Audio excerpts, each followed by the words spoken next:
Сәлеметсіздер ме? Бүгінгі өтетін тақырыбымыз орта ғасыр тіл білімі.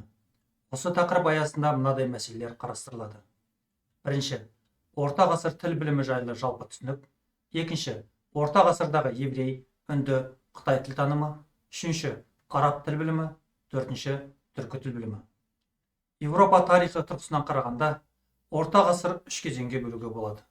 Бірінші, 3-5 ғасырлар құлдық дәуірден ыдырап, феодалдық қоғамның құрыла бастаған кезеңі. Екінші, 6-10 ғасырлар феодалдық қатынастың гүлденген заманы. Үшінші, 11-16 ғасырлар капиталистік қоғамның туа бастаған кезеңі. Орта ғасырдың ерекшелігі түрлі діндердің туып, әлемдік діндерге айналуы. Олардың қатарына Будда, ислам, христиан діндерін жатқызуға болады.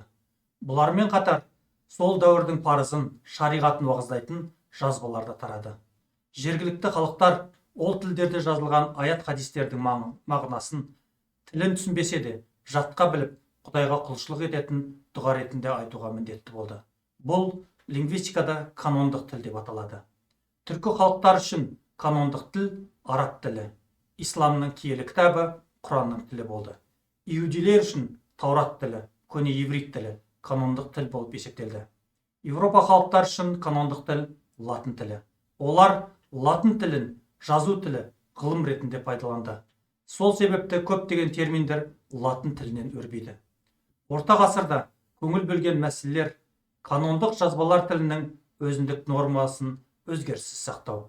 Кейінгі заман жазба тілін канондық тілмен үйлестіру. Олардың арасындағы алалықтарды бірізге салу жұмыстары жүргізілді. Канондық жазбалармен қатар біраз елдерде жазба жұмысы мен әдебиетте дамыды. Жергілікті тілдерді зерттеу, олардың грамматикаларын жазу талабы күн тәртібінде тұрды. Орта ғасырда зат атауларының табиғаты жайлы сөз етушілер реалистер мен номиналистер болып бөлінді. Реалистер ұғым алғашқы, зат соңғы деген идеалистік бағытты. Номиналистер зат болмаса, ол туралы ұғымда болмайды. Зат алғашқы, ұғым соңғы деген материалистік бағытты уағыздады. Еврей дәстүршіл текстологтері көне өсиеттің мәтінін сақтап қалуды мақсат тұтты. Оның вавилондық, палестиналық нұсқаларының жарияландық жүйесі жасалды. 10 ғасыр басында көне еврейлердің тіл кітабы жазылды. Авторы Саадия Гаон. Ғалым көне өсиетті араб тіліне аударды. Ол арабтарша сөз таптарын етістік, есім, шылау деп жіктеген.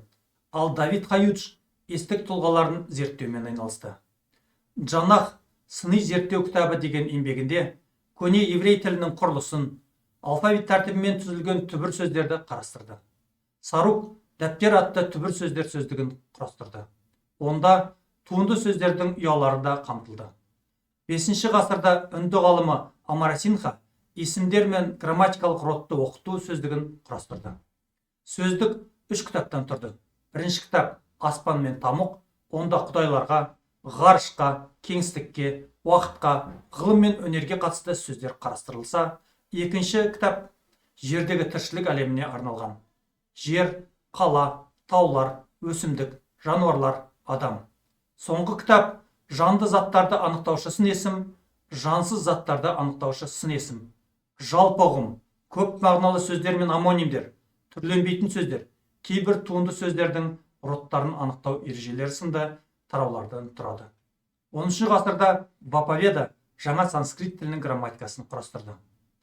12-13 ғасырларда Қытай тіл танушылары толық сөздер мен құр сөздер құбылысын қарама-қарсы қойып зерттеді. Құр сөздерге көмекші сөздер, есімдіктер, одағайлар, түбір үстеулері жатады. Ли Ден Шен Ли атты ұйқастар сөздігін жасады. Ұйқас толық фонема деп саналды. Джо Юн мен Шен Юэ фонетикадағы тон мәселесін зерттеп, 4 тонның классикалық жүйесін анықтады. Қытай тіл танымы жапон лексикографиясының дамуына ықпал етті. 8 ғасырда жапонның төл жазуы кана жасалды. Дүниежүзі ғылымы мен мәдениетінің дамуына елеулі үлес қосқан халықтардың бірі арабтар. Олардағы тіл білімінің ерекше дамыған кезі 7-12 ғасырлар шамасы, яғни халифат дәуірі. Арабтар үнді, грек тіл білімінің табыстарын пайдалана отырып, өз тілінің фонетика, морфология, лексикасын зерттеуге көңіл бөледі.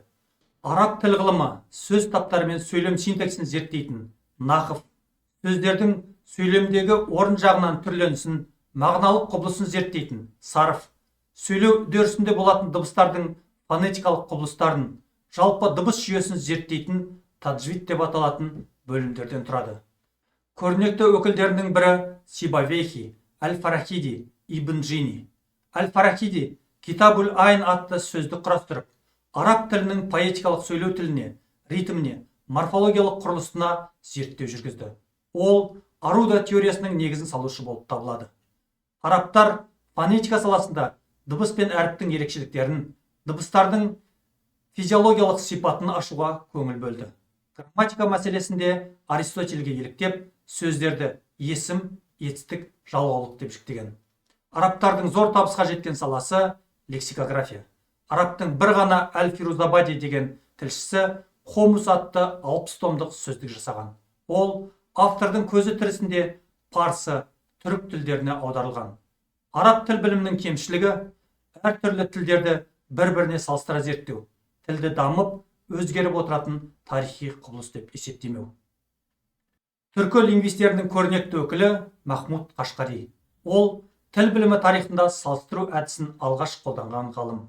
1072-1074 жылдары жазған Дивани лұғат ат-түрк деген 3 томдық еңбегінде түркі тілдес көп деген тайпалар сөздерін бір-біріне салыстыра отырып зерттеген. Сөздікке 10 мыңдай түркі сөзі енгізілген.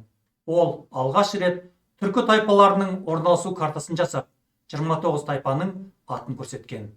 Әл-Замақшари Мукафат әл-Адаб атты арабша, парсша, түркше, моңғолша сөздік құрастырған. Әл-Фарабидің танымдық көзқарастары философиялық тұрғыдан ғылымдарды классификациялау туралы сөз атты трактатының тіл туралы ғылым деп аталатын бірінші бөлімде берілді. Онда әр халықтың тіліндегі сөздер мағынасына қарай жай және күрделі болып бөлінетіні айтылады. Ал Ибн Сина өзінің тіл туралы ойларын сөйлеу дыбыстарының себептері деген трактаттарында қалдырды.